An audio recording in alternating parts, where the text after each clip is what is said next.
नमस्कार। सबसे बड़ा अखाड़ा देख रहा मेरे साथ मैं हूं शंकर दत्त पंत। अफगानिस्तान में जो तबाही का मंजर छाया हुआ है, जो कत्ले-आम मचा हुआ है, लोगों के सिर पर मौत मंडरा रही है, किस और तालिबान कब हमला कर दे किसी को मालूम नहीं। चारों तरफ हाहाकार मचा हुआ है। पूरी दुनिया अफगानिस्तान के हालात से अच्छी तरीके से वाकिफ है। मौत का जो नंगा नाच जारी है, इसकी बानगी पूरी दुनिया देख रही है। हर ओर से तालिबान के इस रवैये की आलोचना हो रही है।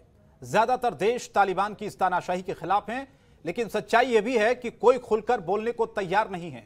लेकिन आज प्रधानमंत्री मोदी ने इशारों में तालिबान को कड़ा संदेश देने की कोशिश की। सोमनाथ मंदिर का नाम लेकर प्रधानमंत्री मोदी ने कहा कि आस्था को आतंक से नहीं कुचला जा सकता।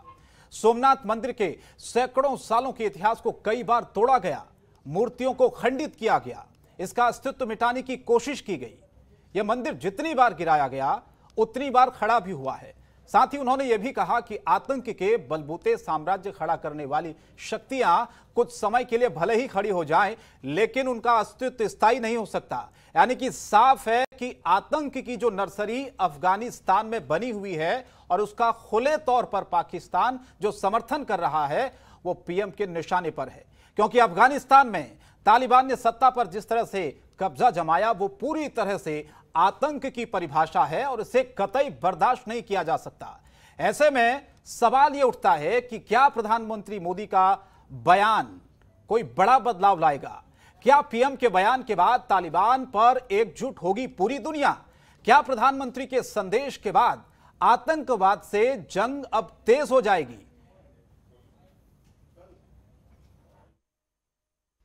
आस्था को आतंक से कुचला नहीं जा सकता।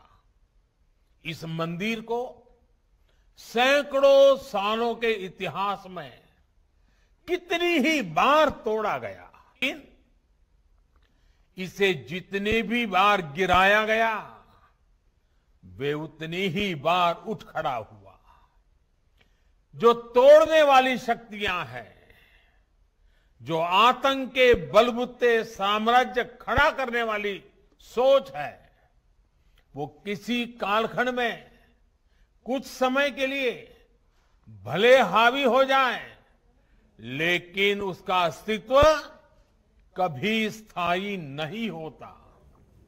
वो ज्यादा दिनों तक मानवता को दबाकर नहीं रख सकती।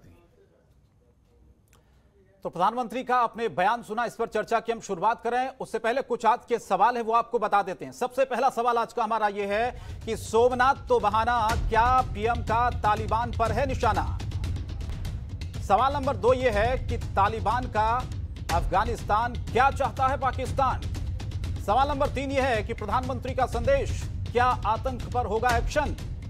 चौथा सवाल यह है कि अफगानिस्तान में तख्ता पलट किसकी है साजिश?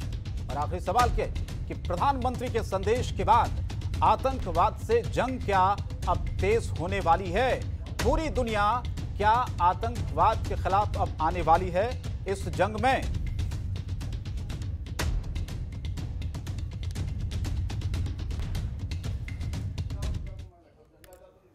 तो चलिए चर्चा की शुरुआत करते हैं। कुछ खास मेहमान मेरे साथ इस चर्चा में जुड़ चुके हैं। अश्विनी शाही जी हैं, नेताएं भारतीय जनता पार्टी के, बहुत बहुत स्वागत है सर आपका। डॉक्टर अंशुल अभिजीत जी हैं, प्रवक्ता कांग्रेस पार्टी के। अंशुल जी आपका भी बहुत स्वागत करता हूं। मेजर जनरल अनुज माथुर जी हैं, रक्षा विशेषज्ञ हैं, सर आपका भी बहुत बहुत स्वागत है। संजीव कौशिक जी हैं, राजनीतिक विश्लेषक हमारे साथ जुड़ चुके हैं। संजीव जी आपका भी बहुत बहुत स्वागत करता हूं। चर्चा की शुरुआत अश्विनी शाही जी मैं आप ही के साथ करना चाहता हूं। प्रधानमंत्री ने आज बयान दिया और ये कहा जा रहा कि बिना नाम लिए सीधा सीधा जो निशाना था वो तालिबान पर था प्रधानमंत्री मोदी का। प्रधानमंत्री ने आज एक बात का जिक्र किया, थोड़ी देर पहले मैंने बयान भी सुनाया, आपने सुना होगा। उन्होंने कहा कि सोमनाथ मंदिर को कई बार तोड़ा गया, जितनी बार गिराया गया उतनी बार वो खड़ा हुआ है। ये सीधे सीधे नसीहत एक तरह से प्रधानमंत्री मोदी ने तालिबान को दी है। क्या मानते हैं आप? शंकर जी देखिए, भारत हमेशा से आतंक का विरोधी रहा है और आतंक का विरोध हमेशा भारत ने किया है।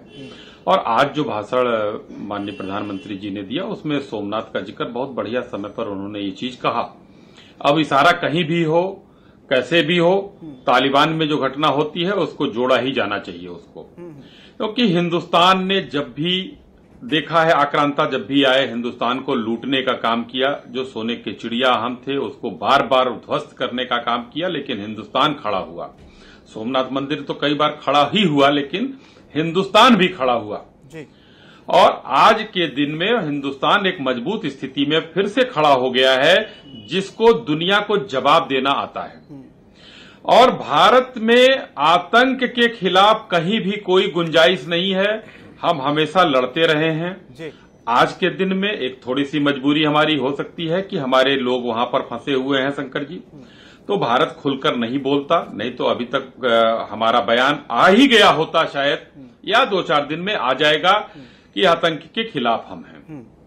और वहां पर जो परिस्थितियां और जिस कालखंड की बात माननीय प्रधानमंत्री जी ने किया, वो सर्वथा उचित है, वहां के लिए ही है। वहां के लोगों को ये समझना चाहिए कि हिंदुस्तान आज आतंक के खिलाफ न है, न कभी था, न आगे रहेगा। ठीक है, आतंक के साथ। ठीक है सर। अंशुल अभिजीत जी, आप किस तरह से प्रधानमंत्री के इस बयान को देख रहे हैं, क्योंकि स्थायी तौर पर तो अभी तक कोई बयान नहीं आया है सरकार की तरफ से, लेकिन आज प्रधानमंत्री ने सोमनाथ का जिक्र किया, कहा यह जा रहा है कि निशाना सीधे तालिबान पर था। देखिए शंकर भाई, ये सरकार की क्या नीति है अफगानिस्तान के प्रति, क्या सामरिक नीति है, ये मैं बिल्कुल नहीं जानता। अब तक तो जितने भी टॉक्स हुए हैं या दोहा के राउंड हुए हैं, उसमें जो भारत की भूमिका थी वो बहुत मार्जिनल थी। तो हम नहीं जानते इनकी क्या नीति रहेगी आगे। और अश्विनी भाई ने ठीक कहा, अभी कोई ठीक ठोस बयान नहीं आए हैं। ये मैं जरूर जानता हूं कि कमंडल की राजनीति जरूर उसकी शुरुआत, उसकी आगाज जरूर हो गई है, क्योंकि यूपी के इलेक्शन आने वाले हैं, मंदिर की बात होगी और मजहब की बात होगी और आस्था की बात होगी, कमंडल की राजनीति होगी। ऐसा बहुत पहली बार हमने देखा है, कोई इसमें नई बात नहीं है। तो प्रधानमंत्री के बयान से, उनकी बयानबाजी से बल्कि ऐसा लगता है कि ये राजनीति की शुरुआत हो गई है। अब चुनाव के कुछ 2-4 महीने बाकी हैं। 2-4 चीजें इसमें बहुत जरूरी है जानना। हमारी क्या नीति रहेगी? एक तो हमारे जो नागरिक है वहां पर उनको सुरक्षित कैसे करना है, उनको महफूज कैसे रखना है, वो एक बात है। कुछ लोग आ चुके हैं और लोगों को लाना है, लेकिन शरणार्थी के प्रति हमारी क्या राजनीति, हमारी क्या नीति रहेगी, ये हमने ठीक से नहीं पता है। क्योंकि बहुत सारे शरणार्थी हैं, हिंदू और जो सिख हैं वो ही नहीं है, और भी बहुत सारे हैं जो शिया हैं, जो हजारा वहां पर हैं, जो परसिक्यूटेड हैं, जो जिनपे उत्पीड़न किया गया है, जिन पे शोषण किया गया है, वो बहुत ज्यादा हैं। तो क्या रीति है? और हमारी नीति हमेशा रही है, उदारवाद की नीति रही है, उदारता की नीति रही है और दस्तरखान बिछाने की नीति रही है। लेकिन मुझे लगता है इस नीति में तब्दीली आएगी और 3 उसकी वजह हैं। मैं जल्दी से बताना चाहता हूं। पहली है सीए एक ऐसा विवादित एक कानून है जो हमारे संविधान में आया है, जो मजहब के नाम पर भेदभाव करता है, बंटवारा करता है।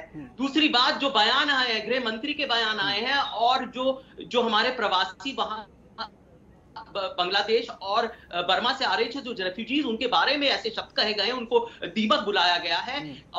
मैं जानता हूं गृह मंत्री जी अपने नाजुक शब्दों के लिए नहीं माने जाते, लेकिन हद कर दी उन्होंने ऐसे शब्द इस्तेमाल करके। मुझे नहीं लगता कि अब शरणार्थियों के प्रति क्या नीति होगी। और तीसरी बात, यूपी में ही एटीएस लगा दिया गया है देवबंद के आगे।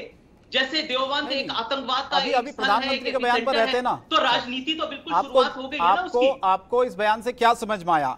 आपको ये समझ में नहीं आ रहा है कि प्रधानमंत्री के इस बयान के बाद तालिबान पर अब एकजुट पूरी दुनिया होगी, आतंकवाद के खिलाफ हम सबको एक होना चाहिए? ये संदेश आपको लगता नहीं कि सीधा सीधा है तालिबान को? ये संदेश पहले से था। हाँ। शंकर भाई, कांग्रेस की यही नीति थी। अभी मौजूदा हालात को देखकर अगर हम तो बात करें ना, हमेशा तालिबान के खिलाफ रहे हैं, ये कोई नई बात नहीं है। तालिबान से कब से झेल रहे हैं हम। और ये मत भूलिएगा कि जो हाईजैकिंग हुई थी कांग्रेस की नीति रही है। 814 की हाईजैकिंग हुई थी, उसके 1999 से हम देख रहे हैं। कंधार में जो सुरक्षा कर रहे थे उस प्लेन के, तो वो तो तालिबान के ही थे ना। बहुत सारे बयान उन पायलटों के आए हैं आज के पेपर में। तो हम तालिबान की जो हमारी दुश्मनी है बहुत पुरानी है, इसमें कोई शक नहीं है। लेकिन जिस बयान से मुझे पता नहीं चलता कि प्रधानमंत्री जी क्या कहना चाह रहे थे। उनका निशाना यूपी इलेक्शन की तरफ था कि अफगानिस्तान के पास जाऊंगा मैं। जी जी जी, कांग्रेस ने 2-3 बात कही।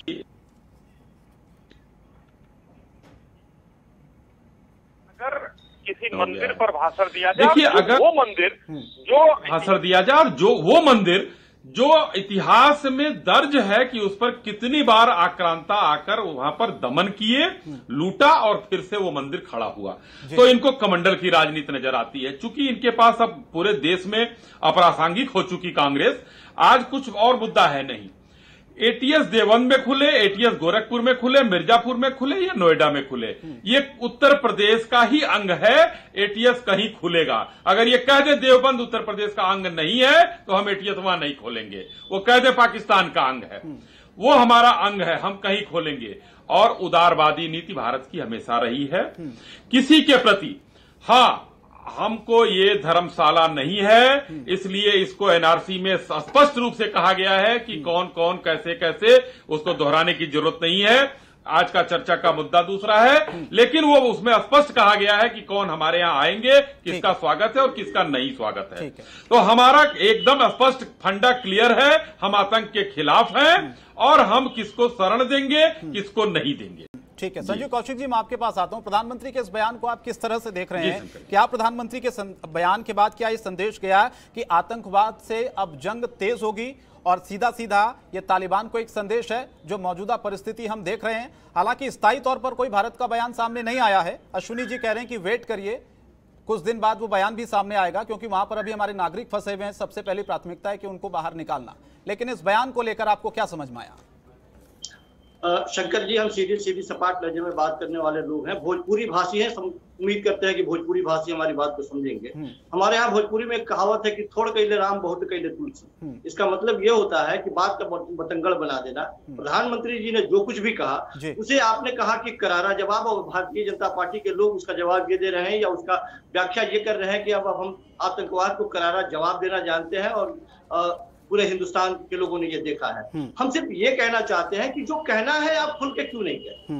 यदि ऐसी कोई बात थी जो मैसेज उनको देना था, ये गद्य पद्य में देश नहीं सुनना चाहता। आप देश को बताइए कि आपका स्टैंड क्या है, रुख क्या है, हिंदुस्तान का रुख क्या है इस पूरे मसले पे।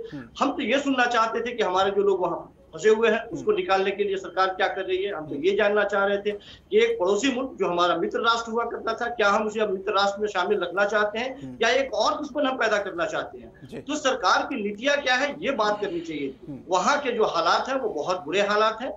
कोई भी व्यक्ति हिंदुस्तान का हो, चाहे किसी भी जाति धर्म संप्रदाय से वो ताल्लुक रखता हो, वो निश्चित तौर पे तालिबान का समर्थन नहीं करेगा। वो खुलेआम रूप से उसका विरोध करेगा। जो हो रहा है वो नहीं होना चाहिए। लेकिन सरकार का रुख क्या है हम तो ये जानना चाहते हैं। हम तो ये जानना चाहते हैं कि वहां जिस तरह से महिलाएं प्रताड़ित हो रही हैं, बच्चे प्रताड़ित हो रहे हैं, सरकार ने इसके बारे में क्या कदम उठाया ये बताया। सरकार हमको ये आश्वासन दिलाया कि वहां के लोगों के जनजीवन पर इतना हमारा इन्वेस्टमेंट हो चुका है, आने वाले दिनों में जो गुड तालिबान, बैड तालिबान, अच्छा आतंकवाद, बुरा आतंकवाद, तमाम तरह की बातें थी। लोग ये जानना चाहते हैं कि स्पष्ट रूप से सरकार ये तय करे और रुख बताए कि क्या है। ये आजकल जो स्टेटमेंट आप सुन रहे हैं, कहीं किसी और पार्टी के नेता कुछ बोल दे रहे हैं, कोई और कुछ बोल दे रहा है, ये सारी बातें खत्म हो जाएंगी यदि सरकार अपना रुख क्लियर कर दे, स्टैंड क्लियर कर दे तो। और रही बात प्रधानमंत्री जी से, वो गए थे सोमनाथ के मंदिर में गए थे। निश्चित रूप से हिंदुस्तान के बहुत बड़े आस्था का वो केंद्र रहा है। कई बार उस पर आक्रमण किया गया और हर बार में वो तन के खड़ा हुआ है, इसमें कहीं कोई दो मत नहीं है। लेकिन ये सुनना कि शिव ही सृष्टि के संहारक हैं और निर्माणकारी, भाई बाबा जी वाली बातें तो बहुत सारे हमने भी सुनी है और बाकी लोगों को भी ये सारी जानकारी है। लेकिन एक प्रधानमंत्री जी से देश के समस्याओं के बारे में हम सुनना चाह रहे थे, जो बहुत निराशा है। ठीक है, मैं आपके पास आता हूं सर। मेजर जनरल अनुज माथुर जी जुड़े हुए हैं। अनुज जी, आपको क्या समझ में आ रहा अभी जो हालात बने हुए हैं? दूसरी तरफ प्रधानमंत्री ने जो बयान दिया है, भारत का क्या स्टैंड होना चाहिए सर अभी इस वक्त? और अभी क्या अभी मौजूदा परिस्थिति जो आपको समझ में आ रही है, क्या भारत को सोचना, चिंतन करना बहुत जरूरी हो गया है ऐसे वक्त में? और दूसरी तरफ जब ऐसे वक्त में प्रधानमंत्री मोदी बयान देते हैं और सीधे सीधे इसको तालिबान से जोड़कर देखा जाता है कि एक संदेश है तालिबान के लिए, तो चिंता करने की जरूरत है भारत को और क्या कदम उठाने की जरूरत है? दो सवाल मेरे हैं सर। देखिए शंकर, ये जो बात कही है प्रधानमंत्री ने, उसका राजनीतिकरण नहीं होना चाहिए। मैं सैनिक हूं, लेकिन मुझे यहां जो नजर आ रहा है, यहां कोई दो पार्टियों के बीच की बातचीत चल रही है, दो तीन पार्टियों के बीच की, वो बात नहीं है। जब आप देश की सुरक्षा के साथ बातचीत कर रहे हैं, देश की सुरक्षा के बारे में बातचीत कर रहे हैं, तो एक मत होना चाहिए देश का, कोई इसमें संदेह नहीं है। उसमें प्रधानमंत्री ने क्या कहा, उसको यूपी के इलेक्शन के साथ जोड़ना, उसको इसके साथ जोड़ना, और देश के वहां के लोगों के लिए हम क्या कर रहे हैं, देश के लोगों के लिए सरकार कर रही है, लोग वापस आ रहे हैं, इसमें किसको शंका है? कोई शंका करने की आवश्यकता नहीं है इसमें। और ये बिल्कुल क्लियर मैसेज है। ये इकबाल की दो लाइनें हैं जो कि मैं आपको बताऊं कि कुछ बात है कि हस्ती मिटती नहीं हमारी, सदियों रहा है दुश्मन दौरे जहां हमारा, और ये हस्ती हमारी इसीलिए नहीं मिटती है कि हमने कभी भी इस हस्ती को बनाए रखने के लिए आतंक का सहारा नहीं लिया, इसलिए हमारी हस्ती बनी हुई है। और जो हम इसको BJP, Congress, BJP, SP, Sapa टपा, ये अगर हम इसको रंग देंगे तो ये बात हमारे देश के लिए ठीक नहीं है। ये बात बिल्कुल सही कही है प्रधानमंत्री ने, बिल्कुल सही इशारा दिया गया है। और कल भी मैंने कहा था आप ही के चैनल पर कि हमें लीड लेने की आवश्यकता है, और ये लीड स्ट्रेटेजिक लीड नहीं होनी चाहिए, ये मानवीय सहायता जो हम वहां पर दे सकते हैं उसको इकट्ठा करने की आवश्यकता है। मित्र राष्ट्र जो उसके नेबरिंग कंट्रीज हैं, ईरान हुआ, उज्बेकिस्तान हुआ, तुर्कमेनिस्तान हुआ, कजाकिस्तान हुआ, इन सब के साथ मिलकर। और एक और बात में शंकर, एक मिनट मैं बताता हूं आपको, जो आपने कहा था कि अफगानिस्तान जो है वो आतंक की नर्सरी बन गया है, ये मैं आपको करेक्ट कर दूं आज। आतंक की नर्सरी पाकिस्तान है, अफगानिस्तान नहीं है। और उस नर्सरी में पेड़ पैदा करके उनको अफगानिस्तान में बीजने का काम कर रहे हैं ये लोग।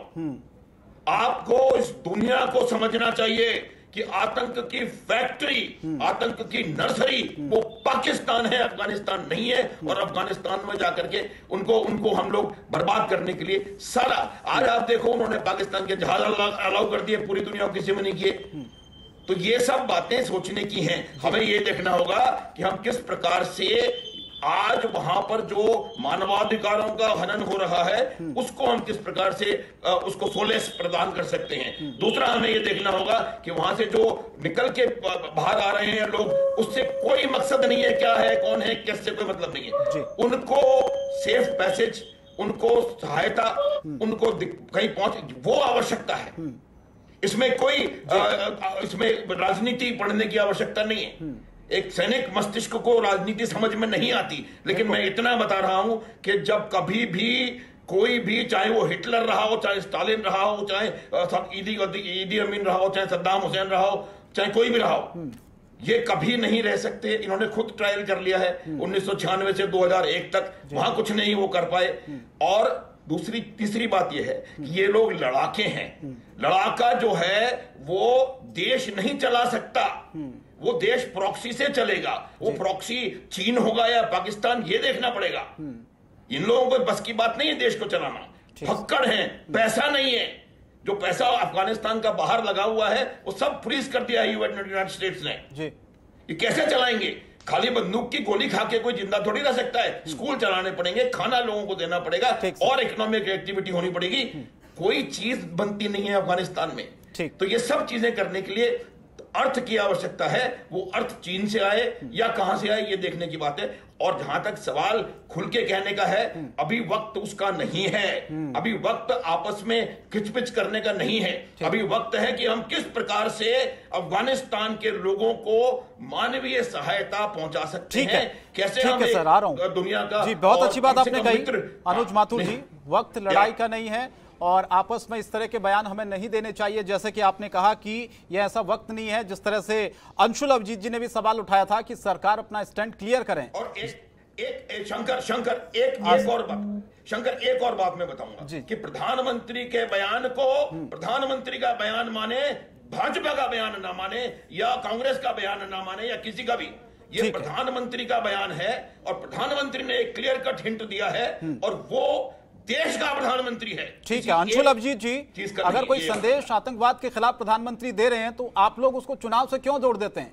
आप उत्तर प्रदेश लेकर चले जाते हैं, आप उनको चुनाव से जोड़कर देख लेते हैं। आप ये बार बार जल्दबाजी करते हैं कि कोई जल्दबाजी में बयान दे भारत सरकार।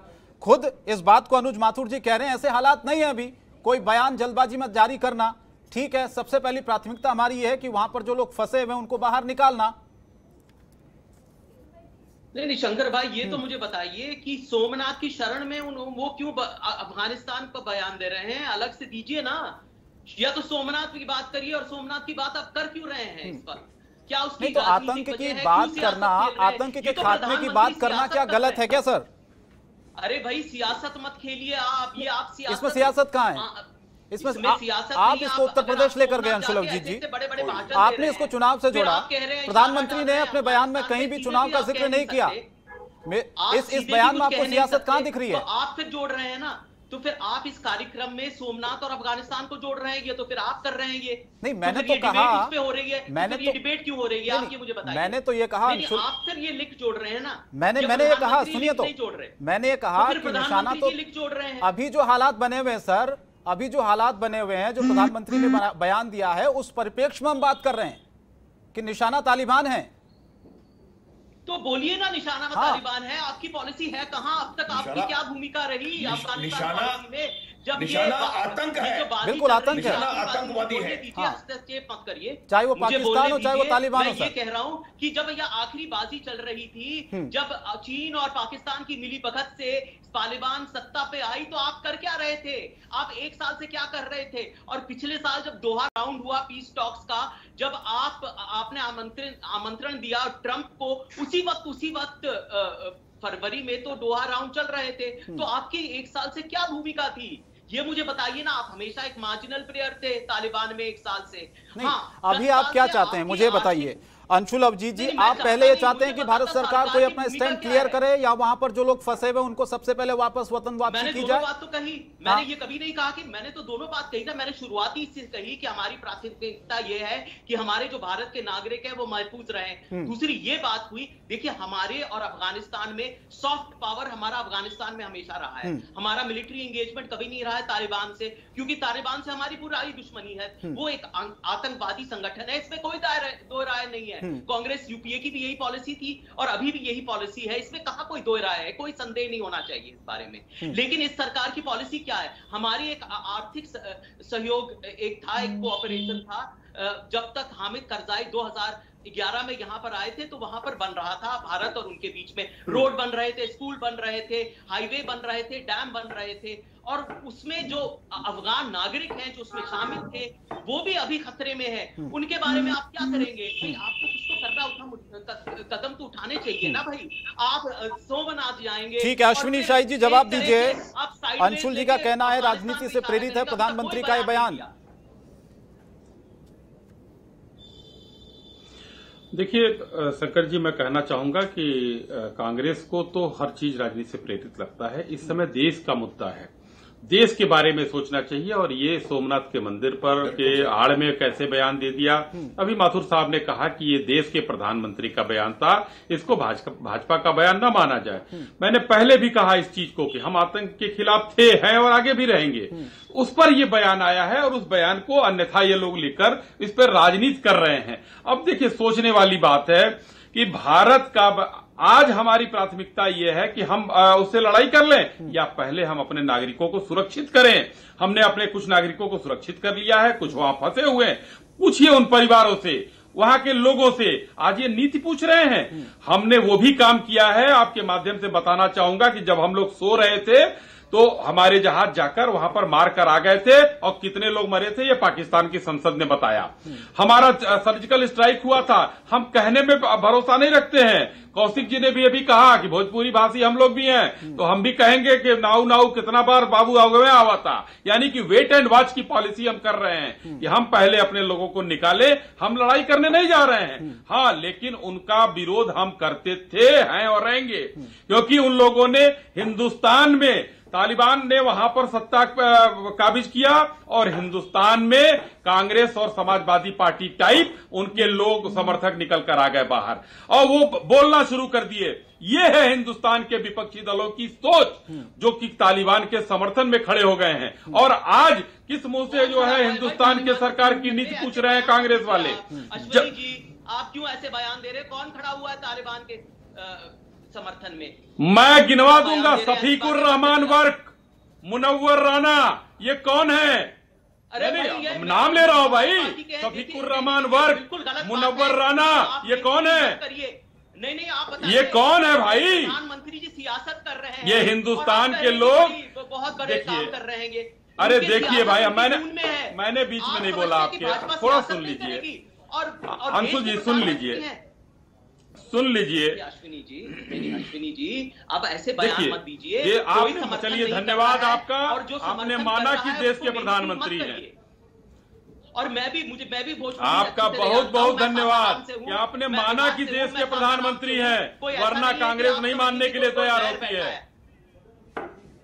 आप ही बोल लीजिए। नहीं आप बोलिए, बोल लीजिए, फिर मैं बताऊं। माफी चाहता हूं, लेकिन नहीं आप कहिए, मैं उसका माफी चाहता हूं। बस आपने कुछ बातें कही जो मैं सीधा रखना चाहता था। कोई थोड़ा सा नहीं कर रहा है आतंकवाद। देखिए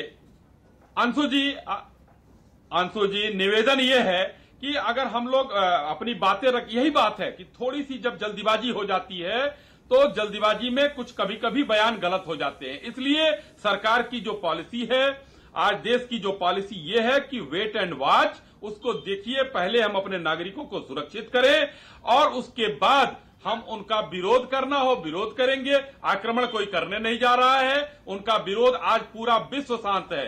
किसी देश ने नहीं बोला है कि हम इसका समर्थन कर रहे हैं, पूरा विश्व शांत है, तो हिंदुस्तान भी शांत है।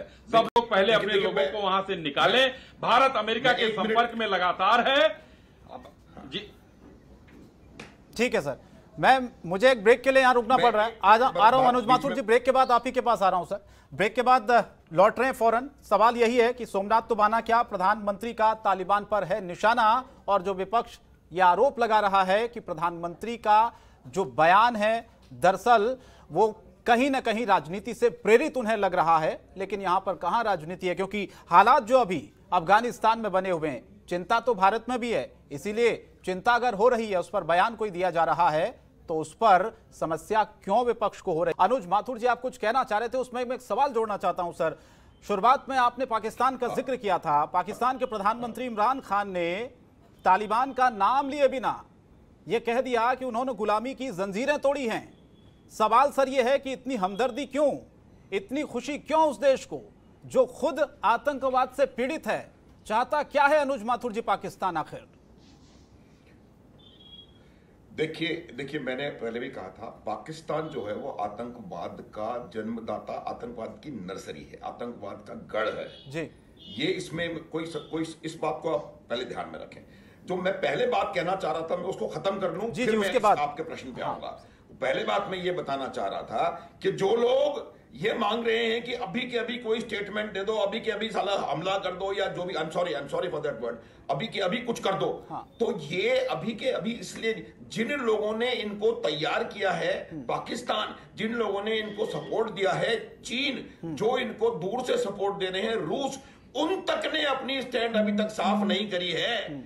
ये समय वेट एंड वॉच का है, क्योंकि अफगानिस्तान में सरकार कौन है ये नहीं पता। अमरुल्लाह सालेह ने कहा है मैं राष्ट्रपति हूं, वो राष्ट्रपति कह रहे हैं अमान में बैठ करके, यूएई में बैठ करके कि मैं भी अभी राष्ट्रपति हूं। टेक्निकली वो अपदस्थ तो हुए नहीं है। तो सरकार क्या राजनीति होगी, क्या रणनीति होगी, क्या स्ट्रेटेजिक चीजें होंगी, उसको हमें दूर रखना है। अभी आवश्यकता है ह्यूमन इन्वेस्टमेंट की। जो ह्यूमन एलिमेंट है, जो आम अफगान है, जो आम नागरिक वहां का है, जो अफगान है, कोई भी है, उसको कैसे हम सहायता प्रदान कर सकें। कल भी मैंने कहा था, आज भी कहा है, और मैं फिर रिपीट कर रहा हूं कि भारत को इसमें पहल करनी चाहिए और अफगानिस्तान के पड़ोसी देशों के साथ मिलकर, उनका मैंने नाम लिया था कुछ देर पहले, ईरान, उज्बेकिस्तान, तुर्कमेनिस्तान, इनके सब के साथ मिलके इनको किस प्रकार से सहायता दी जा सकती है। तालिबान की गोली से भोजन नहीं निकलेगा, तालिबान की गोली से दवा नहीं निकलेगी। तो मानवीय सहायता की अफगानिस्तान को आवश्यकता है, और वो किस प्रकार से दी जाए उसके लिए हमें पहल करके और पड़ोसी राष्ट्रों के साथ मिलकर के उनकी मदद करनी चाहिए। Human investment. एक बात मैं फिर दोहराता हूं, कल भी कही थी मैंने ये बात, कि आज भी आम अफगान नागरिक भारतवर्ष को सबसे पहला अपना दोस्त मानता है, उसके बाद तुर्की और उसके बाद बाकी दुनिया। तो इस ह्यूमन इन्वेस्टमेंट में हमें कंटिन्यू इन्वेस्टमेंट करते रहना चाहिए, जो कि हम लगातार सालों से करते चले आ रहे हैं, और ये हमें करना चाहिए। पहल करनी पड़ेगी, उनकी मदद करनी पड़ेगी, उनकी सहायता करनी पड़ेगी। अब सवाल दूसरा कि पाकिस्तान क्या चाहता है। पाकिस्तान को खुद नहीं पता वो क्या चाहता है। तहरीक-ए-तालिबान पाकिस्तान, वो पाकिस्तानी आर्मी और पाकिस्तान के एस्टेब्लिशमेंट की दुश्मन है। तालिबान ने अफगानिस्तान में कब्ज होते ही तुरंत उनके 200-300 तहरीक-ए-तालिबान पाकिस्तान के आतंकवादियों को रिहा कर दिया। ये पाकिस्तान को अभी पता नहीं पड़ रहा है। पाकिस्तान में यही आतंकवादी, यही तालिबान, यही टीटीपी, जो कि उनके बलोचिस्तान में, ये लोग, इनके परिवार बलूचिस्तान में हैं, इनके इलाज बलूचिस्तान में होते हैं, फाटा में होते हैं, NWFP में होते हैं। तो इन सब जगह, इन सब चीजों को ध्यान में रखना होगा, और इसका भारत से ज्यादा असर मेरे समझ में पाकिस्तान पे होने वाला है। डूरंड लाइन की जब तक उनको क्लैरिटी नहीं होगी, डूरंड लाइन के दोनों तरफ, तालिबान के हिसाब से दोनों तरफ अफगानिस्तान है, पश्तून दोनों तरफ रहते हैं। तो ये बात हमको समझनी पड़ेगी, और पाकिस्तान के प्रधानमंत्री क्या कहते हैं उसका कोई मतलब नहीं है, क्योंकि वो वही कहते हैं जो आर्मी चीफ उनको कहने के लिए बोलता है। ठीक है संजीव कौशिक जी, आर्मी का क्या इंटरेस्ट है कहीं में किसी चैनल पे कोई जी सर आ रहा हूं आपके पास। संजीव कौशिक जी, अनुज माथुर जी ने बहुत अच्छी बात कही है, किसी निष्कर्ष पर हमको नहीं पहुंचना चाहिए, खासतौर पर जब ऐसे हालात बने वहां पर। तो क्यों फिर जल्दबाजी दिखाई जाती कि भारत सरकार को स्टैंड अपना क्लियर करें? प्रधानमंत्री अगर कोई बात कहते हैं तो उसको क्यों राजनीति से जोड़ दिया जाता है? संजीव जी। शंकर जी, अभी कमोबेश सारे पैनलिस्ट ने देश के प्रधानमंत्री के बारे में चर्चा की कि वो देश के प्रधानमंत्री है, खास करके जोर देके कहा गया। साहब, पूरा हिंदुस्तान जानता है कि वो देश के प्रधानमंत्री है। केवल प्रधानमंत्री जी भारतीय जनता पार्टी के घेरे से बाहर नहीं निकल पाते हैं। उनके हर एक स्टेटमेंट में जब राजनीति दिखने लगती है तो निश्चित तौर पर प्रश्न चिन्ह खड़ा होता है। आपको भी दिख रही है इस बयान में राजनीति? संजीव जी, मैं बोल तो रहा हूँ, सुन तो लीजिए। जब वो चुने हुए मुख्यमंत्री के बारे में बोलते हैं, या फिर एक विपक्ष के नेता के बारे में जब उनकी जो शैली होती है, जो भाषा होता है, वो सुनने के बाद में पता चलता है कि वो प्रधानमंत्री तो हम उनको मानते हैं, लेकिन वो अपने आप को अभी भी भारतीय जनता पार्टी के ही नेता के तौर पर प्रस्तुत करते हैं। अभी जो वो स्टेटमेंट दे रहे थे, मैं सीधा कह रहा हूं कि यदि आपने और हमने सवाल तो उठाया कि उनको क्लियर करना चाहिए कि आखिर रुख क्या है देश के प्रधानमंत्री का, या देश का रुख क्या है। यदि वो रुख स्पष्ट नहीं करना चाहते हैं तो वेट एंड वॉच की बात होती है। एक तरफ जहां वो इशारों में जिसको परिभाषित करने की कोशिश की जा रही है। माथुर जी ने कहा ना संजीव जी, बहुत जल्दबाजी होगी ये कहना कि कोई स्टेटमेंट भारत सरकार अभी दे जो हालात अभी हैं, तो आप रखते हैं इत्तेफाक? ये बात ठीक है। माथुर साहब ने दो बातें कही। एक तो ये कहा उन्होंने कि अभी ये जल्दबाजी होगी कि इस मामले में जो भी रुख है वो क्लियर किया जाए, लेकिन दूसरी बात जो माथुर साहब ने कही वो भी बहुत मानवीय संवेदना से परिपूर्ण बात कही। ये बात भी यदि प्रधानमंत्री जी कहते थे तो बहुत बड़ा मैसेज चला जाता कि भारत के प्रधानमंत्री चाहते क्या है, वहां के लोगों के बारे में उनका स्टैंड क्या है। ये भी तो बहुत बड़ी बात जो अभी माथुर साहब बोल रहे हैं, वो देश के प्रधानमंत्री के मुंह से ये बात निकलनी चाहिए थी, लेकिन वो उतनी ही बात बोलते हैं जितना में राजनीति हो। हम जानते हैं कि धार्मिक ध्रुवीकरण की राजनीति जिस तरह से भारतीय जनता पार्टी को भाती है, हर एक मामले में कहीं ना कहीं वो तीर का तुक्का निकल ही जाता है उसमें से। और आने वाले वक्त में जिस तरह से हम भी जानते हैं और आप भी जानते हैं कि इलेक्शन है, खासकर के उत्तर प्रदेश का चुनाव बहुत महत्वपूर्ण है भारतीय जनता पार्टी या तमाम विपक्षी पार्टियों के लिए भी।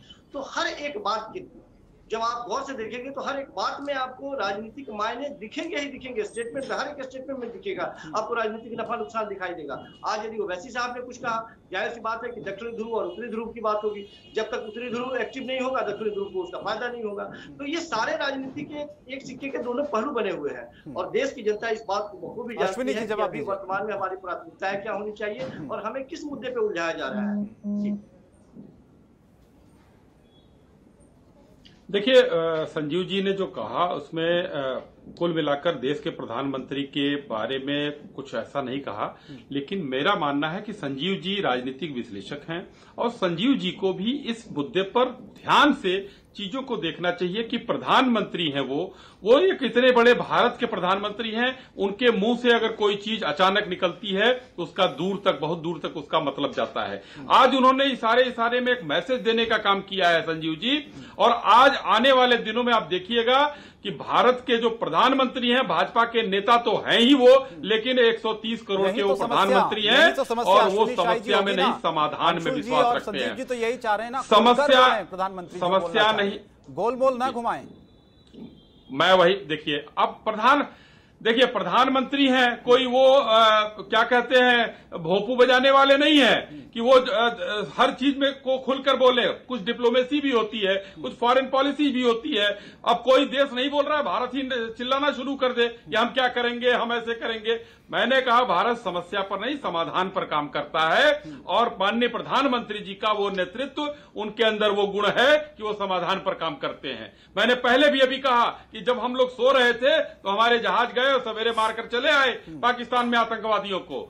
सवेरे उठने के बाद हम लोगों को पता चला कि ये कांड हो गया देश के साथ, पाकिस्तान के साथ, और उसका बयान आया पाकिस्तानी संसद में कि हमारे कितने लोग मारे गए। तो इस चीज का हम लोगों को इंतजार करना चाहिए। पहले हम अपने भारतीयों को बचाएं। अफगानिस्तान में हमने करोड़ों अरबों रुपए लगाए हैं, वहां के लोगों के साथ दोस्ताना व्यवहार है। आज देखिए आप ही के कई मीडिया चैनलों पर अफगानिस्तान के जो लोग हैं वो छाती पीट पीट कर किस तरीके से अपना जो है दुख प्रकट कर रहे हैं, और हमारे हिंदुस्तान के लोग उस चीज को किस तरीके से जोड़कर देख रहे हैं।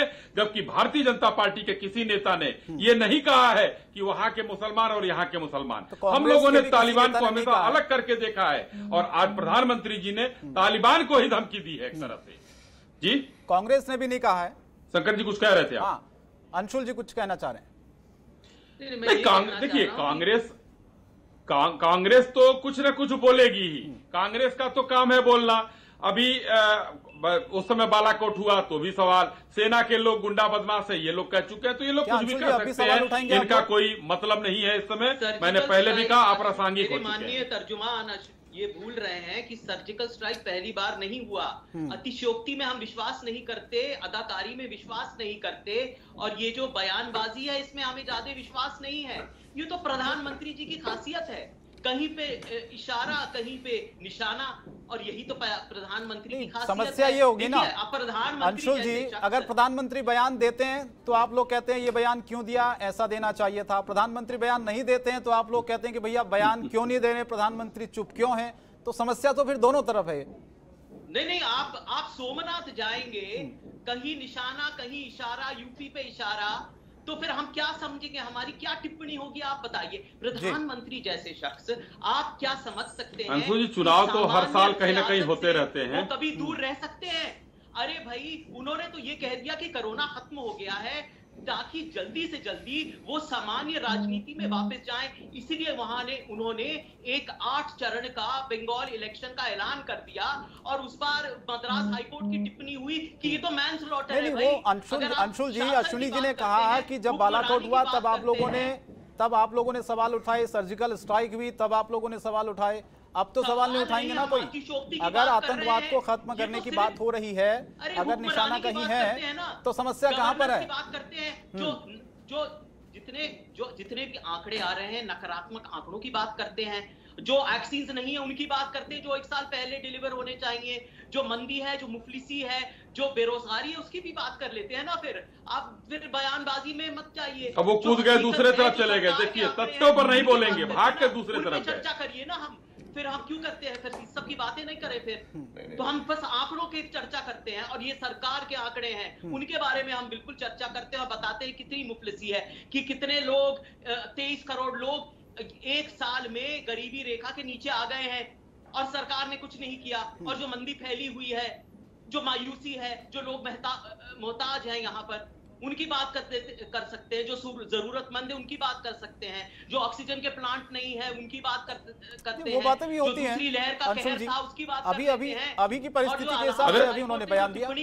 देखिए इलाहाबाद हाईकोर्ट ने भी तो टिप्पणी दी, कहा कि जेनोसाइड हो रहा है भाई, उसकी बात कर लेते हैं हम। जो बार बार सुप्रीम कोर्ट देखिए मैं कांग्रेस अपने औरे से उबर नहीं पाएगी, निकल नहीं पाएगी। ये देश हित में कभी एक होकर नहीं सोचेंगे कि देश के प्रधानमंत्री ने कितना बेहतर बयान दिया है।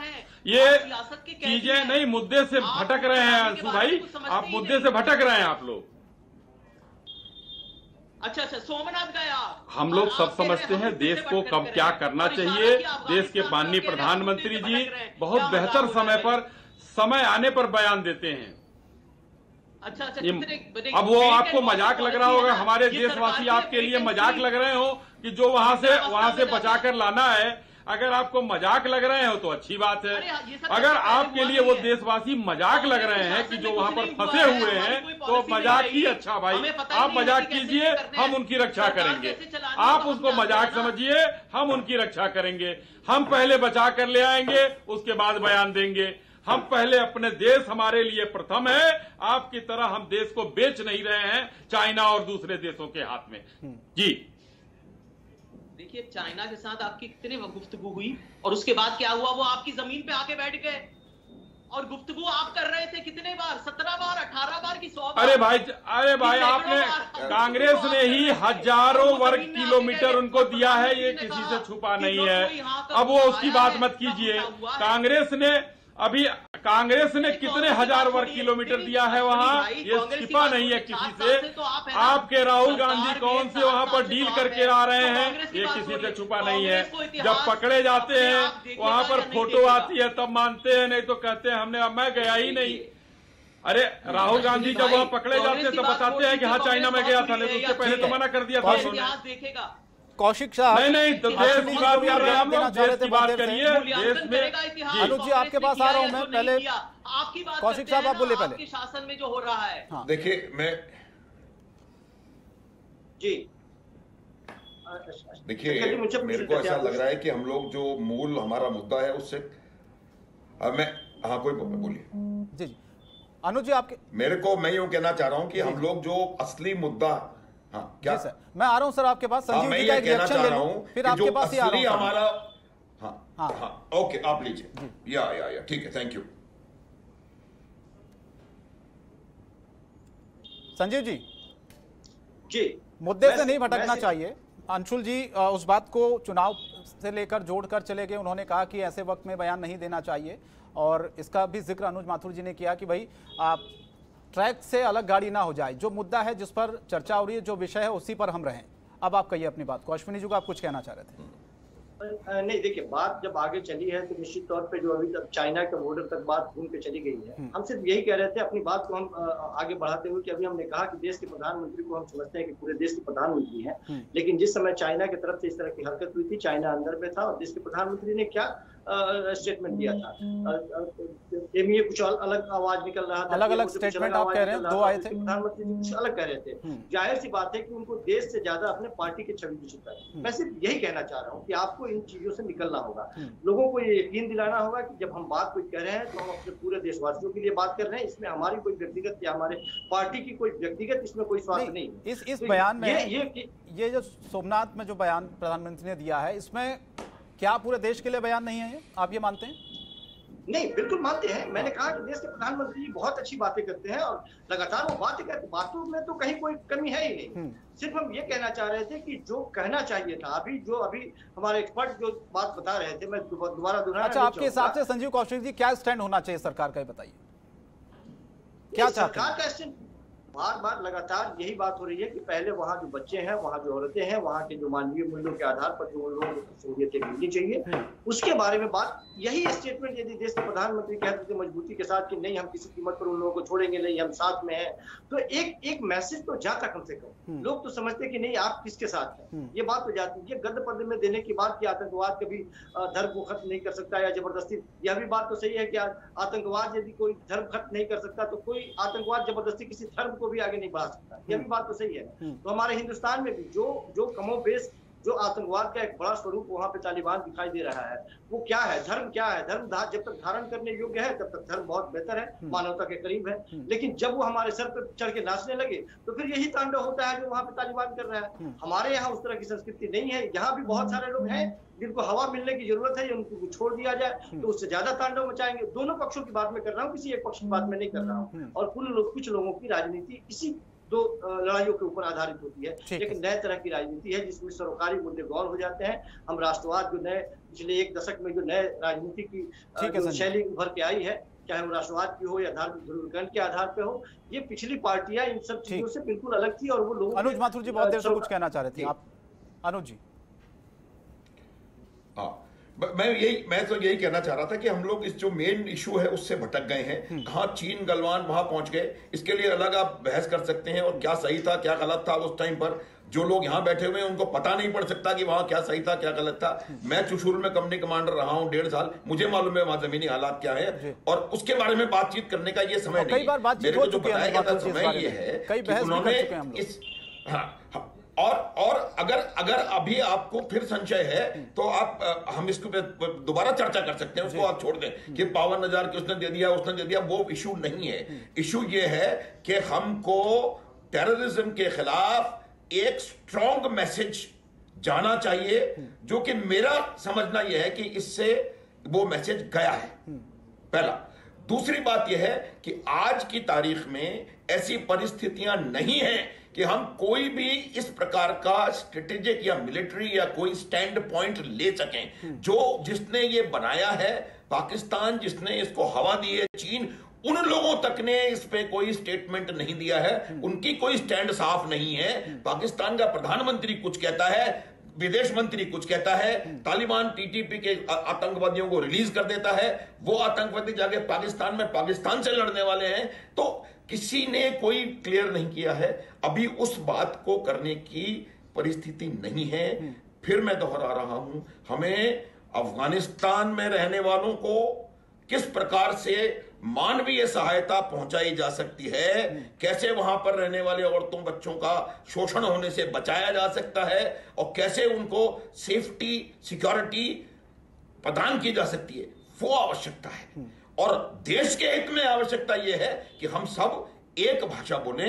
कोई मुनव्वर राणा जी या कोई भी, मेरे को किसी से कोई लेना देना नहीं है, मैं सैनिक हूं, मेरे को कोई किसी से अर्थ नहीं है, लेकिन वो लोग भी अपनी राजनीतिक रोटियां सेकने का प्रयास कर रहे हैं, कोई बयानबाजी करके।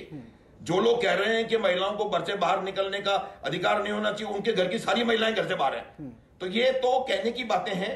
मुद्दा यह है कि हम भारत की हैसियत से अफगानिस्तान में ह्यूमन इन्वेस्टमेंट करने में क्या कर सकते हैं, क्या मदद कर सकते हैं। प्रधानमंत्री से इसी बात की अपेक्षा है, और अगर वो ये करेंगे तो ठीक है, और यदि वो ये नहीं कर पाएंगे तो मेरे ख्याल से वो बात सही नहीं होगी।